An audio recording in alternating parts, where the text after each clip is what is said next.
He's a superstar. He's the South Florida phenom. He's the Caribbean heavyweight champion. There's nothing the Falcon can do about it. I'm sure the Falcon will and has said otherwise. Double throw into the corner of the Falcon by the Lifeguards. Make it 2. Falcon in a little bit of trouble here early. Snap Mayer. Drop kick to the back of the neck of the Falcon. Lands 1, 2, and no. I'm enjoying watching this. The Lifeguards with the early advantage over the bigger, stronger team, and they're keeping them right in their part of town. This is tag team wrestling at its finest. Yes, it is. They're showing why they're the champions, and it's nice to see them softening up the Falcon. Nice double thrust to the throat that time. Unadmonished by Chuck Aaron. That is illegal, by the way. Might be nice, but it sure is illegal. There's an elbow. And another.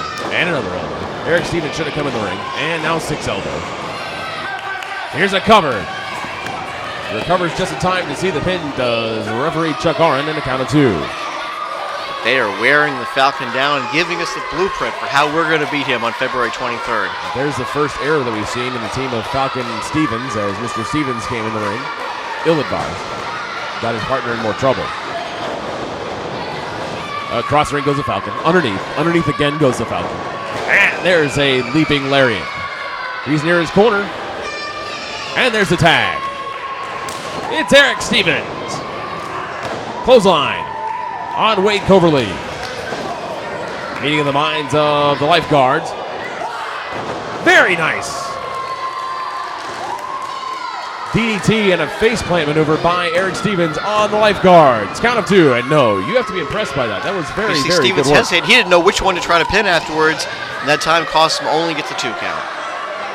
So that's going to be your attempt at taking away from that fine move that he just pulled off, 1 against 2? Yeah, I don't like anybody teaming with the Falcon.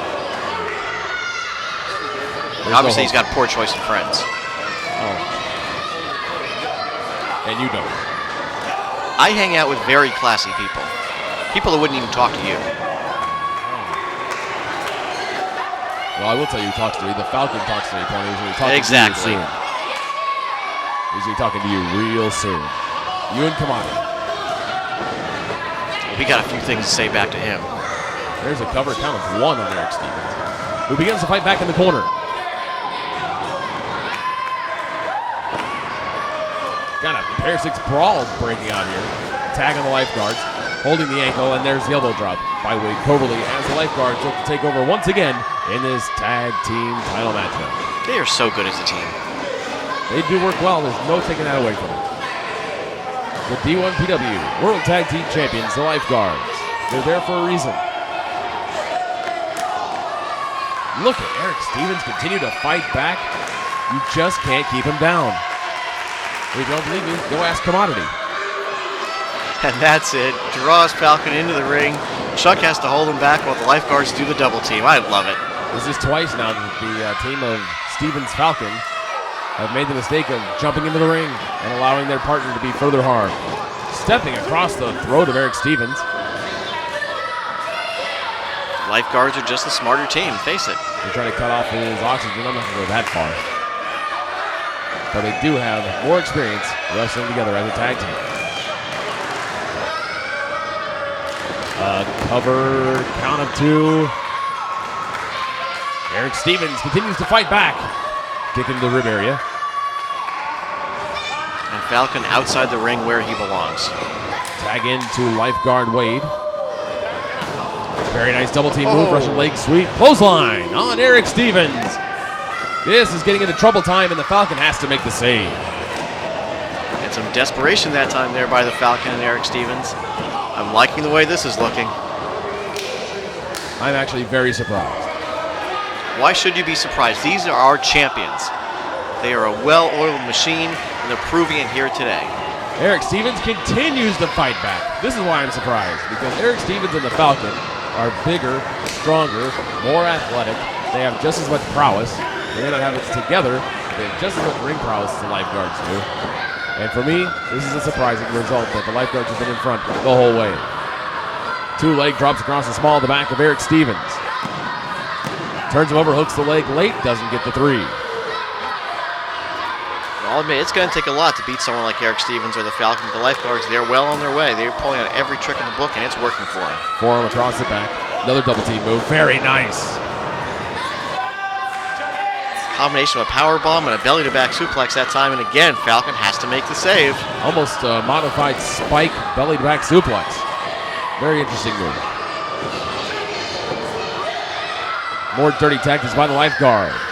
Expect that from them. That's nothing new.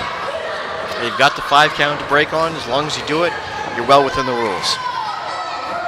Drapes him across the ropes again. Now pulls Chuck Arn away again. Here's the choke across the ropes of Erick Stevens. Oh, the Falcon caught Lifeguard Darren over on the side. Gave him a forearm, but Chuck Arn pulls him away. Again, Falcon showing his stupidity there. That's him trying to get involved in the match and allows the Lifeguards to execute another double team. I think that's the turning point in this match so far. I think that's the deciding factor. Out of the way goes Erick Stevens. And down to the outside goes Lifeguard Wade. Erick Stevens makes a tag with the Falcon. This could be trouble. Back to a neutral base here. The Falcon House of Fire. Fists, clothesline, up against the ropes. Shoots off. Darren. Backdrop. Drop kick on Wade. What do you got to say now, Frank? I can't take any more of this. I don't want to see any more. I'm leaving. You're leaving? There's a backdrop in the center of the ring. Again? Across the ring action. Reverse elbow by the Falcon as he takes over on the Lifeguards.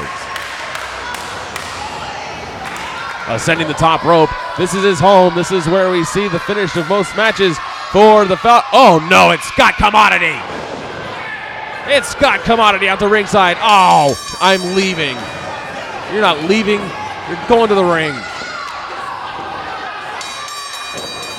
Scott Commodity and Fabulous Frank do not want the Falcon to survive till February 23rd in Miami. Oh, it's maximum capacity, but Erick Stevens has him cornered in the back. You know, wherever Fabulous Frank and Commodity are, maximum capacity is not far behind. Scott Commodity trying to injure the Falcon. But now he's turned his attention to maximum capacity, who can't get to ringside because of Erick Stevens, and the Falcon has recovered. This could be trouble for Mr. Commodity. Spear! He just took Scott Commodity right out of his boots. Could this be what we're going to see on February the 23rd? The Falcon ascending the top rope and delivering the big high cross body. He's got a cover. Erick Stevens count 3. The Falcon has pinned Scott Commodity. But today it means nothing, except for the fact that it's a message to Scott Commodity that he is not safe.